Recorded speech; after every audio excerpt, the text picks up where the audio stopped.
Geetha A. ನಾನು ಶ್ರೀಮತಿ ಸಿದ್ದಮ್ಮ ಗ್ರಾಮೀಣ ಪ್ರೌಢಶಾಲೆ ಪಲ್ಲಗಟ್ಟೆ. ಇಲ್ಲಿ ನಾನು ದೈಹಿಕ ಶಿಕ್ಷಕಿಯ ಕೆಲಸವನ್ನು ನಿರ್ವಹಿಸ್ತೇನೆ.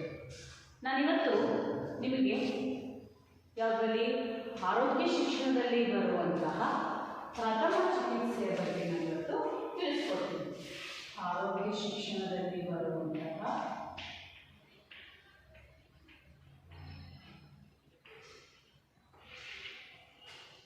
ಪ್ರಥಮ ಚಿಕಿತ್ಸೆ.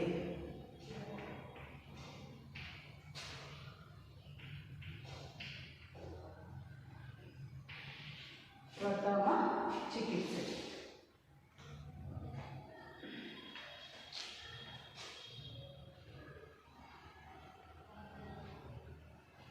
ಪೇಜ್ ನಂಬರ್ 120 ಓಪನ್ ಮಾಡಿ ಮಕ್ಕಳ. 120 ಪೇಜ್ ನಂಬರ್.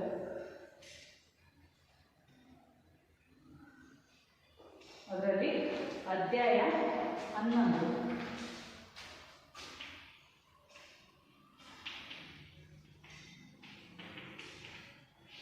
ಅಧ್ಯಾಯ 11. ಈ ಅಧ್ಯಾಯದಲ್ಲಿ ನಾವು ಯಾವ ಯಾವ ಅಂಶಗಳನ್ನು ಕಲಿತೀವಪ್ಪ ಅಂತ ಹೇಳಿದ್ರೆ, ಪ್ರಥಮ ಚಿಕಿತ್ಸೆಯ ಅವಶ್ಯಕತೆ. ನಮಗೆ ಅವಶ್ಯಕತೆ ಇದೆಯಾ? ಈ ಪ್ರಥಮ ಚಿಕಿತ್ಸೆ ಮಾಡಿಸ್ಕೊಳ್ಳೋದು ನಮಗೆ ಅವಶ್ಯಕತೆನಾ ಅನ್ನೋದು ನೋಡ್ತಾ ಹೋಗ್ತೀವಿ. ಅವಶ್ಯಕತೆ. ನೆಕ್ಸ್ಟ್, ವಿವಿಧ ರೀತಿಯ ಪ್ರಥಮ ಚಿಕಿತ್ಸೆ ಮಾಡುವ ಕ್ರಮ. ವಿವಿಧ ರೀತಿಯ ಪ್ರಥಮ ಚಿಕಿತ್ಸೆ ಮಾಡುವಂತಹ ಕ್ರಮ. ಇಷ್ಟನ್ನು ನಾವು ಈ ದಿನ ಪ್ರಥಮ ಚಿಕಿತ್ಸೆಯ ಪಾಠದಲ್ಲಿ ಬರುವಂತಹ ಈ ಎರಡು ಅಂಶಗಳ ಬಗ್ಗೆ ನಾವು ಇವತ್ತು ಕಲಿತಾ ಹೋಗ್ತೀವಿ. ಏನಿದು ಪ್ರಥಮ ಚಿಕಿತ್ಸೆ? ಯಾಕೆ ಈ ಪ್ರಥಮ ಚಿಕಿತ್ಸೆ ಹಾಸ್ಪಿಟಲ್ಗೆ ಹೋದ್ರೆ ಮಾಡ್ತಾರಲ್ಲ, ಏನಾದ್ರು ಹುಷಾರಿಲ್ಲ ಅಂತ ಹೋದ ತಕ್ಷಣ ಮಾಡ್ತಾರೆ. ಯಾರು ಪ್ರಥಮ ಚಿಕಿತ್ಸೆ? ಏನು ಮಾಡ್ತೀವಿ? ಮನೆಯಲ್ಲಿ ಕೆಲಸ ಮಾಡ್ತಾ ಇರ್ತೀವಿ, ನೆಲ ಒರೆಸ್ಕೊಂಡು ಹೋಗ್ತಿರ್ತೀಯ. ನಿಮ್ಮ ತಮ್ಮನೋ ಅಕ್ಕನೋ ಅಥವಾ ನೀವು ಹುಡುಗಿರು ಏನು ಮಾಡ್ತೀವಿ? ನೆಲ ಒರೆಸ್ತಾ ಇರ್ತೀವಿ. ನಿಮ್ಮ ತಮ್ಮ ಅಥವಾ ನಿಮ್ಮ ಅಣ್ಣ, ನಿಮ್ಮ ಅಕ್ಕ, ತಂಗಿ, ಯಾರೋ ಅಪ್ಪಾಜಿ, ಅಮ್ಮ ಯಾರೋ ನಡ್ಕೊಂಡು ಬರ್ತಾ ಇದ್ರು. ಒಳಗಡೆ ಬರಬೇಕಾದ್ರೆ ಕಾಲು ಜಾರಿ ಬಿದ್ದಂಥ ಸಮಯದಲ್ಲಿ ನೀವೇನು ಮಾಡ್ತೀರ? ಅವ್ರನ್ನ ಹಾಗೆ ಎಬ್ಬಿಸ್ತೀರಾ, ಎಬ್ಬಿಸಿ ಕೂರಿಸ್ತೀರಿ. ಕೂರಿಸಿ ಏನು ಮಾಡ್ತೀರಿ? ಅವರಿಗೆ ಸ್ವಲ್ಪ ನೀರನ್ನು ಕುಡಿಸ್ತೀರಿ, ಅಥವಾ ಆ ಬಿದ್ದಂತಹ ಭಾಗವನ್ನು ಮಸಾಜ್ ಮಾಡೋದು. ಕಾಲು ಆಗಿದ್ದರೆ ವಿಕ್ಸ್ ಹಾಕಿ ಇಟ್ಬೋದು. ನೋವಾಗಿದ್ದರೆ ನಂತರ ಸ್ವಲ್ಪ ಹೊತ್ತು ಕೂರಿಸಿ, ಅದು ಆ ಸಮಯ ಹಾಸ್ಪಿಟಲ್ ಓಪನ್ ಇಲ್ಲದೇ ಇರೋ ಸಮಯ ಅಂದ್ಕೊಂಡು ಏನು ಮಾಡ್ತೀರಿ? ಸ್ವಲ್ಪ ಹೊತ್ತು ಅವರನ್ನು ಅಲ್ಲಿ ವಿಕ್ಸ್ ಹಾಕಿ, ಜಂಡು ಬಾಮ್ ಹಾಕಿ ಹಚ್ಚಿ, ನಂತರ ಅವರನ್ನು ಹೆಚ್ಚಿನ ಚಿಕಿತ್ಸೆಗೆ ಜಾಸ್ತಿ ನೋವಿದ್ರೆ ಆಸ್ಪತ್ರೆಗಳಿಗೆ ವೈದ್ಯರ ಹತ್ರ ಕರ್ಕೊಂಡು ಹೋಗ್ತೀವಿ. ನಂತರ ಅದಾಯಿತು, ಮನೆಯಲ್ಲಿ ಅಡುಗೆ ಮಾಡ್ತೀರಿ. ಸಾಮಾನ್ಯವಾಗಿ ಹುಡುಗಿರೆಲ್ಲರೂ ಅಡುಗೆ ಮಾಡ್ತಾ ಇರ್ತೀರಿ. ಅಡುಗೆ ಮಾಡುವಾಗ ಪಾತ್ರೆ ಏನಾದರೂ ಬಿಸಿ ಆಗಿ ಸುಟ್ಬಿಡುತ್ತೆ. ಪಾತ್ರೆ ಸುಡುತ್ತೆ, ಚಮಚಗಳು ಸುಡ್ತವೆ, ಗ್ಯಾಸಿನ ಒಲೆ ಸುಡುತ್ತೆ. ನೀವೇನು ಮಾಡ್ತೀವಿ? ಸುಡಲ್ಲ ಅಂದ್ಕೊಂಡು ಮುಟ್ಟಿದ್ದೀವಿ. ನಮಗಾದರೂ ಆಗುತ್ತೆ, ಅದು ಅದರ ಅಚಾನಕ್ಕಾಗಿ ಆಗಿಬಿಡುತ್ತೆ. ನಮಗದು ಹರಿವಿರೋದಿಲ್ಲ. ಕೈಯಲ್ಲಿ ಹಿಡ್ಕೊಂಡು ಎಷ್ಟು ಓದ್ತೀನಿ, ನಮ್ಮ ಅದು ಆ ವಿಷಯ ನಮ್ಮ ಮೆದುಳಿಗೆ ಬರಬೇಕಲ್ವ, ಆ ಸುದ್ದಿಯನ್ನು ಮುಗಿಸ್ಬೇಕಲ್ಲ, ಅಷ್ಟೊತ್ತಿಗಾಗ ನಮ್ಮ ಚರ್ಮ ಸುಟ್ಟೋಗಿರುತ್ತೆ. ಹಾಗಾಗಿ ಆ ಥರ ಚರ್ಮ ಸುಟ್ಟಾಗ ನಾವು ಅದಕ್ಕೆ ಏನಾದರೂ ಟ್ರೀಟ್ಮೆಂಟನ್ನು ಕೊಡಬೇಕು ಅಲ್ವಾ? ಹಾಗೆ ಬಿಟ್ಕೊಳ್ಳೋಕ್ಕಾಗಲ್ಲ, ಸುತ್ತೋಗ್ತೀವಿ. ಬೇಗ ತಣ್ಣೀರಲ್ಲಿ ಕೈಯನ್ನು ಹಚ್ಚುತ್ತೀವಿ. ಈಗೆಲ್ಲ ಏನು ಮಾಡ್ತಾರೆ? ಪೇಸ್ಟನ್ನು ಹಚ್ಕೊಳ್ತಾರೆ, ಬರ್ಲಾಗ್ ಅನ್ನೋದನ್ನು ಹಚ್ಕೊಳ್ತಾರೆ. ಸುಟ್ಟ ಗಾಯಗಳಿಗೆ ಹಚ್ಚುವಂತಹ ಆಯಿಂಟ್ಮೆಂಟ್ ಬರ್ಲಾಗನ್ನು ಕೂಡ ಹಚ್ತಾರೆ. ನಂತರ ಮತ್ತೇನು? ಪಾತ್ರೆ ತೊಳಿತಾ ಇರ್ತೀರಾ, ಯಾವುದೋ ಲೋಟ ಅಥವಾ ಪ್ಲೇಟು ಒಡೆದೋಗ್ಬಿಟ್ಟಿರುತ್ತೆ, ಗೊತ್ತಿರೋದಿಲ್ಲ, ಜೋರಾಗಿ ಉಜ್ಜುತ್ತೀರಿ, ತೊಳಿತಾ ಇರ್ತೀರಿ. ತೊಳಿಬೇಕಾದ್ರೆ ಏನು ಮಾಡ್ತಾ ಇರ್ತೀರಿ? ಕೈ ಕೊಯ್ಕೊಂಡು ಹೋಗ್ತೀವಿ. ರಕ್ತಸ್ರಾವ ಆಗ್ತಾ ಇರುತ್ತೆ. ಆ ಭಾಗದಲ್ಲಿ ಜಾಸ್ತಿ ಪ್ರಮಾಣದಲ್ಲಿ ರಕ್ತಸ್ರಾವ. ಸ್ವಲ್ಪ ಕೊಯ್ದೋಗಿದ್ರೆ ಅದಕ್ಕೆ ಬೇಗ ಏನಾದರೂ ಹ್ಯಾಂಡಿಂಗ್ ಅಷ್ಟೋ ಏನೋ ಹಚ್ಕೊಂಡು ಸರಿ ಹೋಗ್ತಾರೆ. ಜಾಸ್ತಿ ಸಂಖ್ಯೆಯಲ್ಲಿ ಜಾಸ್ತಿ ಪ್ರಮಾಣದ ರಕ್ತ ವ್ಯಯ ಆಗ್ತಾ ಇತ್ತು ಅಂದರೆ ಏನು ಮಾಡಬೇಕು? ಅವಾಗ ನಾವು ಬಟ್ಟೆಯನ್ನು ಬಿಗಿಯಾಗಿ ಕಟ್ಟಬೇಕು. ರಕ್ತಸ್ರಾವ ಆಗದ ರೀತಿಯಲ್ಲಿ ಬಿಗಿಯಾಗಿ ಬಟ್ಟೆಯನ್ನು ಕಟ್ಟಿ ನಂತರ ಹೆಚ್ಚಿನ ಚಿಕಿತ್ಸೆಗೆ ವೈದ್ಯರ ಬಳಿ ಕರ್ಕೊಂಡು ಹೋಗ್ಬೇಕು. ಈ ರೀತಿಯಾಗಿ ಮಾಡುವಂತಹ ಚಿಕಿತ್ಸೆಯನ್ನೇ ನಾವು ಪ್ರಥಮ ಚಿಕಿತ್ಸೆ. ಅರ್ಥ ಆಯ್ತಲ್ಲ? ನೀವು ಪ್ರಥಮ ಚಿಕಿತ್ಸೆ ಮನೆಯಲ್ಲಿ, ಶಾಲೆಯಲ್ಲಿ, ಹೊರ ಪರಿಸರದಲ್ಲಿ ಎಲ್ಲೆಂದರಲ್ಲಿ ಒಂದಲ್ಲ ಒಂದು ರೀತಿಯ ಅಪಘಾತಗಳು ಸಂಭವಿಸ್ತಾನೇ ಇರ್ತವೆ.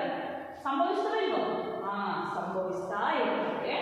ಅಂತಹ ಸಂಭವಿಸಿದಂತಹ ಅಪಘಾತಗಳಿಗೆ ಮೊದಲು ತನ್ನಿಂದಾಗುವಷ್ಟು ಚಿಕಿತ್ಸೆಯನ್ನು ಕೊಟ್ಟು ನಂತರ ಅವರನ್ನು ವೈದ್ಯರ ಬಳಿ ಕರ್ಕೊಳ್ಳುವುದು. ನಾನು ಕೊಡುವಂತಹ ಚಿಕಿತ್ಸೆ ಕೊನೆಯ ಚಿಕಿತ್ಸೆ ಅಲ್ಲ, ಫೈನಲ್ ಅಲ್ಲ.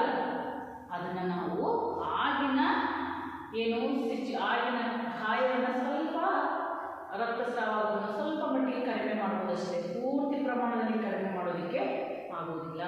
ನಂತರ ಸುಟ್ಟ ಗಾಯಗಳಿಗೆ ಚಿಕಿತ್ಸೆಯನ್ನು ಆಗಿನ ಸಮಯಕ್ಕೆ ಮಾತ್ರ ನಾವು ಚಿಕಿತ್ಸೆಯನ್ನು ಕೊಡ್ಬೋದು, ಪೂರ್ತಿಯಾಗಿ ಅದರಿಂದ ವಾಸಿಸುವುದಿಲ್ಲ. ಹಾಗಾಗಿ ವೈದ್ಯರ ಬಳಿ ಕರ್ಕೊಂಡು ಹೋಗೋದಕ್ಕಿಂತ ಮುಂಚಿತವಾಗಿ ನಾವು ಕೊಡುವಂತಹ ಚಿಕಿತ್ಸೆಯನ್ನು ಏನಂತೀವಿ? ಪ್ರಥಮ ಚಿಕಿತ್ಸೆ. ಅರ್ಥ ಇಲ್ಲ? ಇದರ ಬಗ್ಗೆ ನಾವು ಇದನ್ನ ಕಲಿತಾ ಹೋಗ್ತೀವಿ. ಮನೆಯಲ್ಲಿ, ಶಾಲೆಯಲ್ಲಿ ಅಥವಾ ಹೊರ ಪರಿಸರದಲ್ಲಿ ಅನೇಕ ವಿಧವಾದ ಅಪಘಾತಗಳು ಆಗುವ ಸಂಭವವಿರುತ್ತದೆ. ಅಂತಹ ಸಂದರ್ಭದಲ್ಲಿ ಅಪಘಾತಕ್ಕೆ ಒಳಗಾದವರಿಗೆ ಪ್ರಥಮ ಚಿಕಿತ್ಸೆ ಅವಶ್ಯಕ.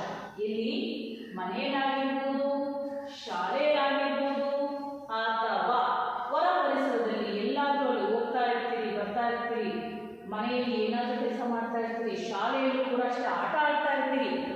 ಆಟ ಆಡಬೇಕಾದ್ರೆ ಕಬಡ್ಡಿ ಆಡ್ತಿರ್ತೀವಿ, ಬಿದ್ದು ಜಾರ್ಕೊಂಡು ಹೋಗ್ಕೊಂಡಿದ್ರಿ, ಓಡಿಸ್ತಿರ್ತೀವಿ, ಬಿದ್ರಿ. ಯಾವುದೋ ರೀತಿಯಲ್ಲಿ ಒಂದಲ್ಲ ಒಂದು ರೀತಿಯಲ್ಲಿ ಅಪಘಾತಗಳು ಈ ಮೂರು ಥರದಂತಹ ಪರಿಸರದಲ್ಲಿ ಸಂಭವಿಸ್ತವೆ. ಅಂತಹ ಪರಿಸರದಲ್ಲಿ ನಾವು ಯಾವ ರೀತಿಯ ಚಿಕಿತ್ಸೆಯನ್ನು ಕೊಡಬೇಕು ಅಂತ ನೋಡ್ತಾ ಹೋಗೋದಾದರೆ, ಅಂತಹ ಸಂದರ್ಭದಲ್ಲಿ ಅಪಘಾತಕ್ಕೆ ಒಳಗಾದವರಿಗೆ ಪ್ರಥಮ ಚಿಕಿತ್ಸೆ ಅವಶ್ಯಕ.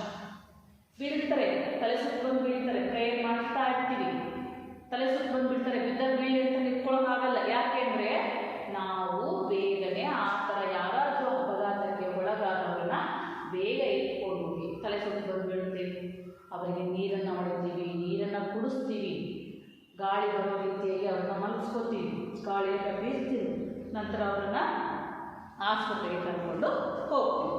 ಈ ರೀತಿಯಾದಂತಹ ಚಿಕಿತ್ಸೆಯನ್ನು ತೀವ್ರತೆಯನ್ನು ಮಾತ್ರ ನಾವು ಕಡಿಮೆ ಮಾಡ್ಬೋದು. ಆಗಿನ ಸಂದರ್ಭವನ್ನು ಸಮಯ ಸ್ವಲ್ಪ ಮಟ್ಟಿಗೆ ಮಾತ್ರ ನಾವು ಕಡಿಮೆ ಮಾಡಬಹುದು. ಅಂತಹ ಸಂದರ್ಭಗಳಲ್ಲಿ ಪ್ರಥಮ ಚಿಕಿತ್ಸೆ ನೀಡುವ ಹಾಗೂ ಮುಂಜಾಗ್ರತಾ ಕ್ರಮಗಳನ್ನು ತೆಗೆದುಕೊಳ್ಳುವ ಬಗ್ಗೆ ನಾವು ಇವತ್ತು ತಿಳಿದುಕೊಳ್ಬೇಕಾಗಿದೆ. ಶಾಲೆಯಲ್ಲಿ, ಪರಿಸರದಲ್ಲಿ, ನಂತರ ಮನೆಯಲ್ಲಿ ಸಂಭವಿಸುವಂತಹ ಅಪಘಾತಗಳ ಬಗ್ಗೆ ನಾವು ಯಾವ ರೀತಿಯಾಗಿ ಚಿಕಿತ್ಸೆಯನ್ನು ನೀಡಬೇಕು ಅನ್ನೋದ್ರ ಬಗ್ಗೆ ನಾವು ಇದನ್ನ ತಿಳಿತಾ ಹೋಗ್ತೀವಿ. ಅದರಲ್ಲಿ ಮೊದಲನೆಯದು ಸುಟ್ಟ ಗಾಯಗಳು. ಮೊದಲನೆಯ ಚಿಕಿತ್ಸೆ ಬಗ್ಗೆ ನಾವು ತಿಳ್ಕೋಬೇಕು ಅಂದರೆ ಯಾವುದ್ರ ಬಗ್ಗೆ ತಿಳ್ಕೋಬೇಕು? ಸುಟ್ಟ ಗಾಯಗಳ ಬಗ್ಗೆ. ಎಲ್ಲರಿಗೂ ಗಾಯಗಳಾಗ್ತವೆ. ಮನೆಯಲ್ಲಿ ಅಡುಗೆ ಮಾಡೋದಿರ್ಬೋದು, ಬಿಸಿ ನೀರನ್ನು ಒಂದೇ ಸಲ ಮುಟ್ಟಿದಾಗ ಅದರಿಂದ ಬೊಬ್ಬೆಗಳಾಗೋದು, ಈ ರೀತಿಯಾಗಿ ಸುಟ್ಟ ಗಾಯಗಳು ಒಂದಲ್ಲ ಒಂದು ರೀತಿಯಲ್ಲಿ ಸುಟ್ಟ ಗಾಯಗಳು ಹಾಗೆ ಆಗ್ತವೆ. ಆ ಥರದ ಸುಟ್ಟ ಗಾಯಗಳಾದಾಗ ನಾವು ಯಾವ ರೀತಿಯಾಗಿ ಚಿಕಿತ್ಸೆಯನ್ನು ಕೊಡಬೇಕು? ದೇಹ ಅಥವಾ ದೇಹದ ಭಾಗಗಳು ಬೆಂಕಿಯ ಬಿಸಿಯಾದ ಲೋಹಗಳ, ರಾಸಾಯನಿಕಗಳ, ಆಮ್ಲಗಳ ವಿದ್ಯುತ್ ಸಂಪರ್ಕ ಹೊಂದಿದಾಗ ಸುಟ್ಟ ಗಾಯಗಳಾಗುವ ಸಂಭವವಿರುತ್ತದೆ. ದೀಪಾವಳಿ ಹಬ್ಬ ಅಥವಾ ಇನ್ನಿತರ ಸಂದರ್ಭಗಳಲ್ಲಿ ಪಟಾಕಿಗಳನ್ನು ಅಜಾಗರೂಕತೆಯಿಂದ ಸಿಡಿಸುವಾಗ ಮತ್ತು ಮನೆಯಲ್ಲಿ ಅಡುಗೆ ಬಳಸುವ ಸ್ಟೌವ್ಗಳಿಂದಲೂ ಕೂಡ ಸುಟ್ಟ ಗಾಯಗಳಾಗುವ ಸಂಭವವಿರುತ್ತದೆ. ಹೌದಲ್ವಾ? ಇಲ್ಲಿ ನಮ್ಮ ದೇಹಕ್ಕಾಗಿರ್ಬೋದು, ದೇಹಕ್ಕೆ ಬೇಕು ಅಂತ ಬೆಂಕಿ ಹಚ್ಕೋಬಹುದು, ಸೀಮೆಎಣ್ಣೆ, ಪೆಟ್ರೋಲ್ ಅವನ್ನೆಲ್ಲ ಹಾಕೊಂಡು ಸುಟ್ಕೊಳ್ತಾರೆ, ನೋಡಿದ್ದೀವಿ. ಆ ಥರ ಇಡೀ ದೇಹಕ್ಕೆ ಸುಟ್ಟ ಗಾಯಗಳಾಗುವುದು.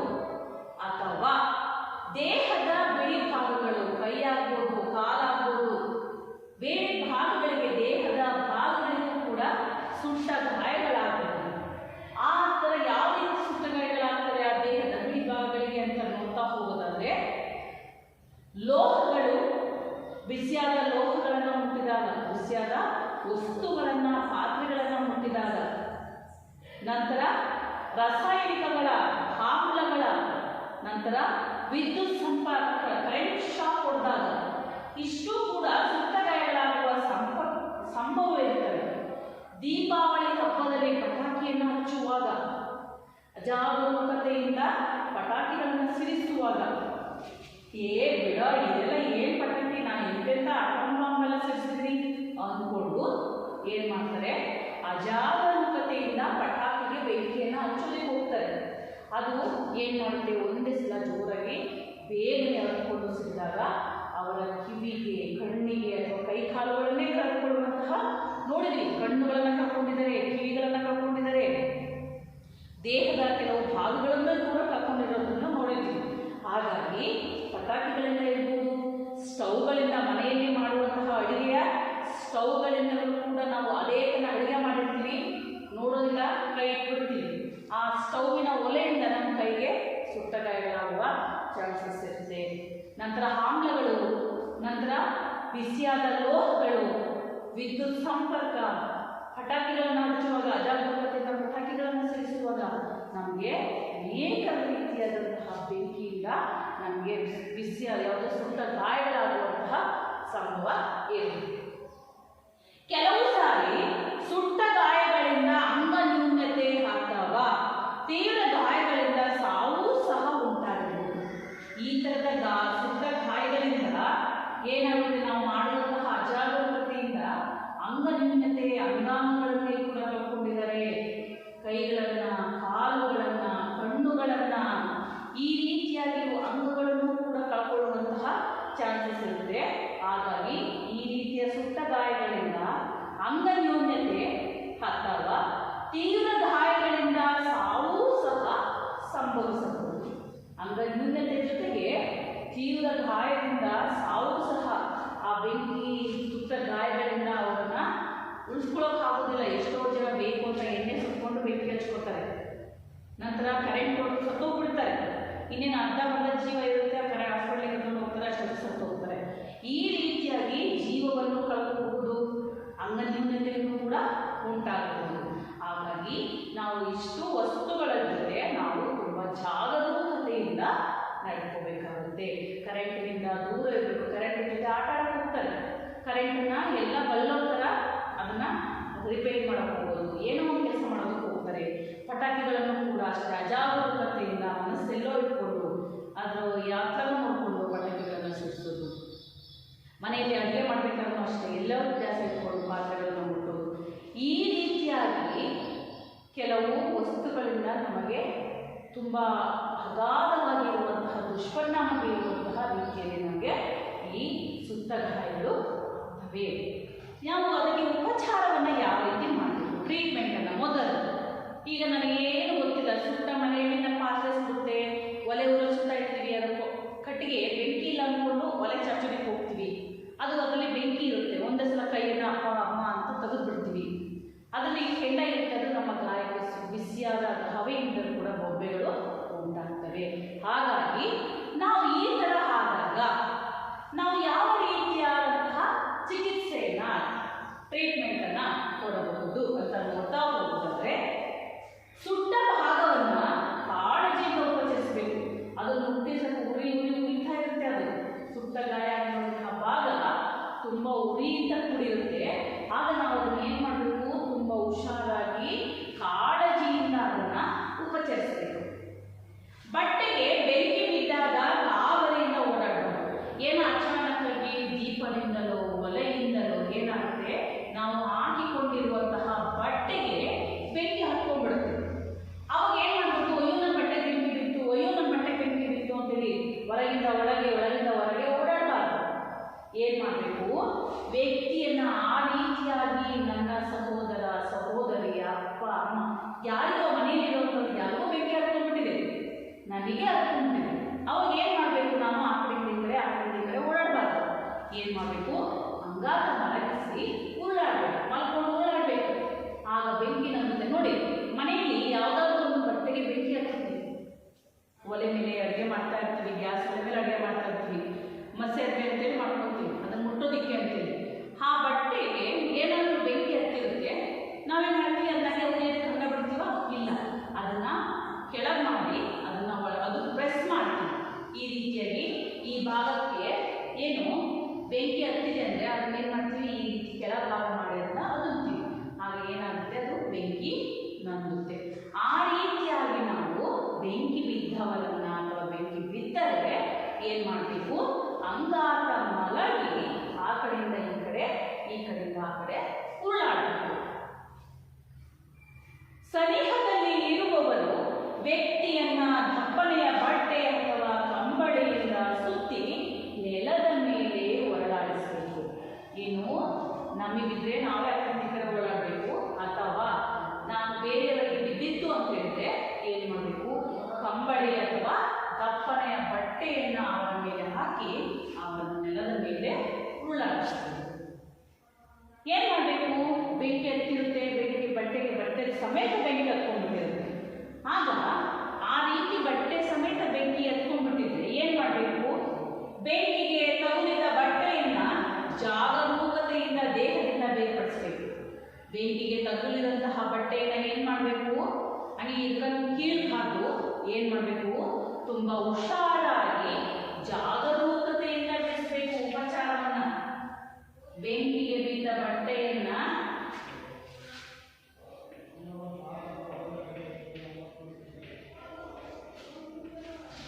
ಜಾಗರೂಕತೆಯಿಂದ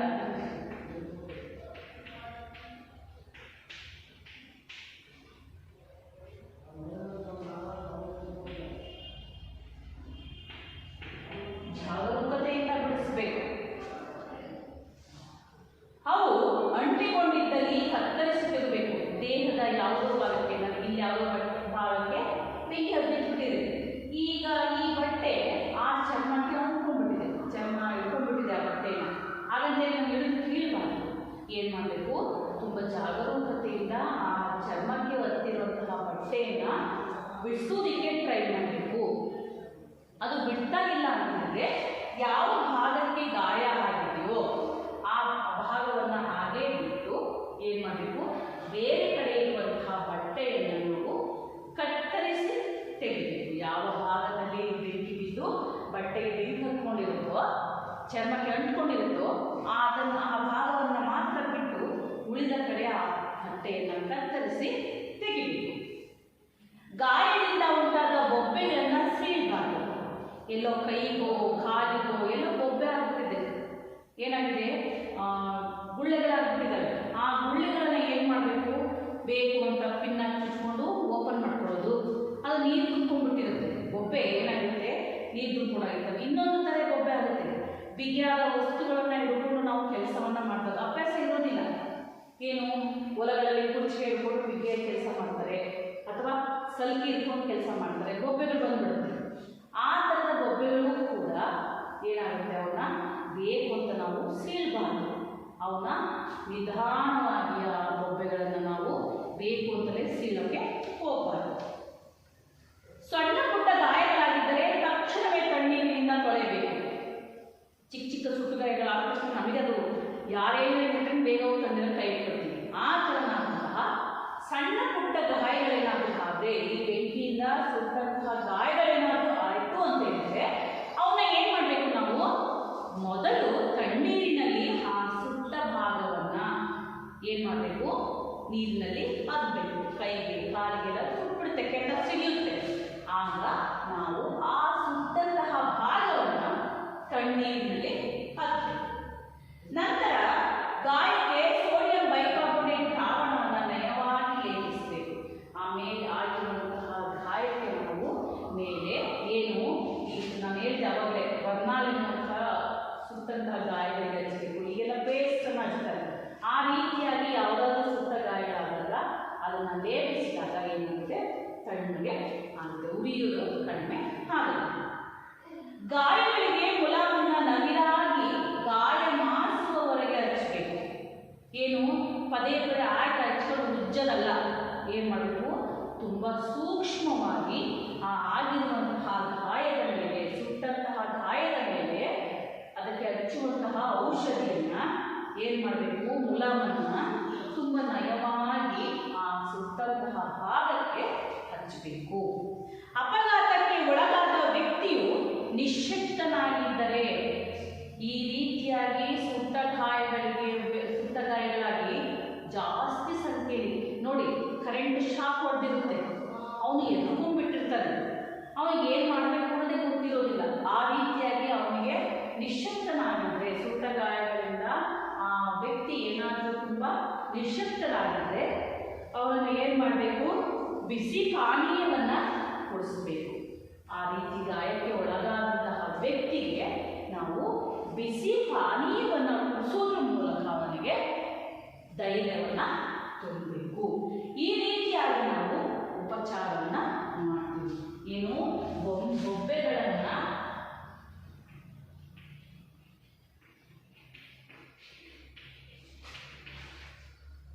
ಸೀಳಬಾರದು.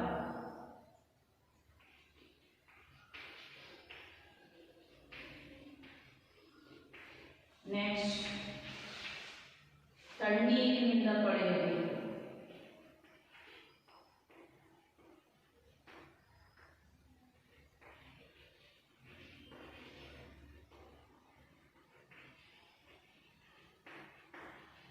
ನೆಕ್ಸ್ಟ್, ಮುಲಾಮನ್ನ ನದಿರಾಗಿ ಹಚ್ಚಬೇಕು.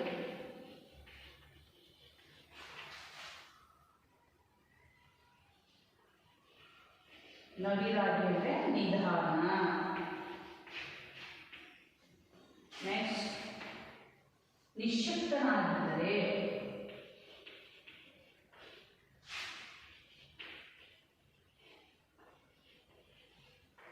ಬಿಸಿ ಪಾನೀಯವನ್ನು ಕೊಡಿಸ್ಬೇಕು.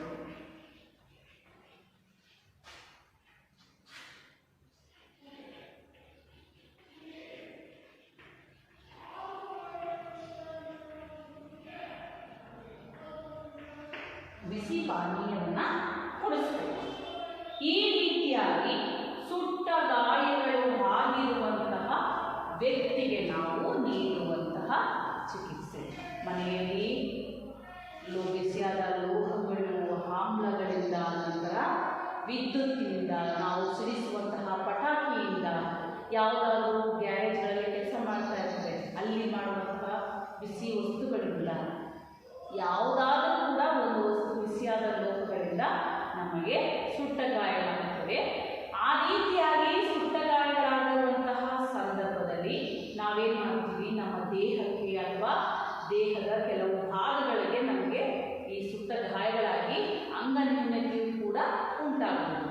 ಈ ರೀತಿಯಾಗಿ ಆಗುವಂತಹ ಸುಟ್ಟ ಗಾಯಗಳಿಗೆ ನಾವು ಯಾವ ರೀತಿಯಾಗಿ ಉಪಚರಿಸಬೇಕು ಅಂತ ಹೇಳಿದರೆ, ಬೆಂಕಿಗೆ ಬಟ್ಟೆ ಬಿದ್ದಾಗ ತುಂಬ ಜಾಗರೂಕತೆಯಿಂದ ನಾವು ಆ ಬಟ್ಟೆಯನ್ನು ಬಿಡಿಸಬೇಕು.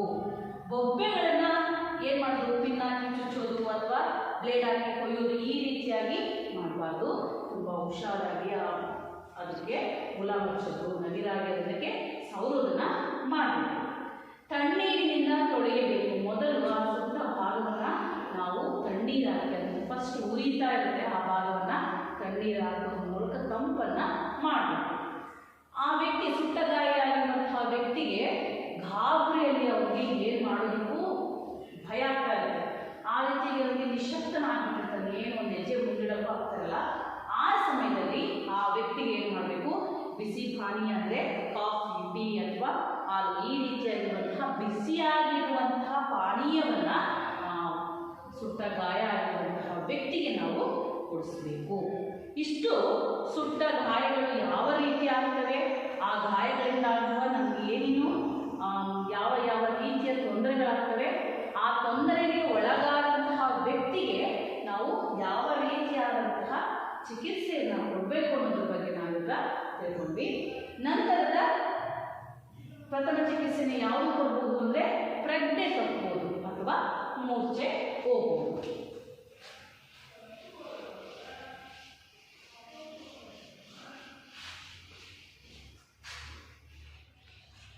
ಎರಡನೇದು ಪ್ರಜ್ಞೆ ತಪ್ಪುವುದು ಅಥವಾ ಮೂರ್ಛೆ ಹೋಗುವುದು.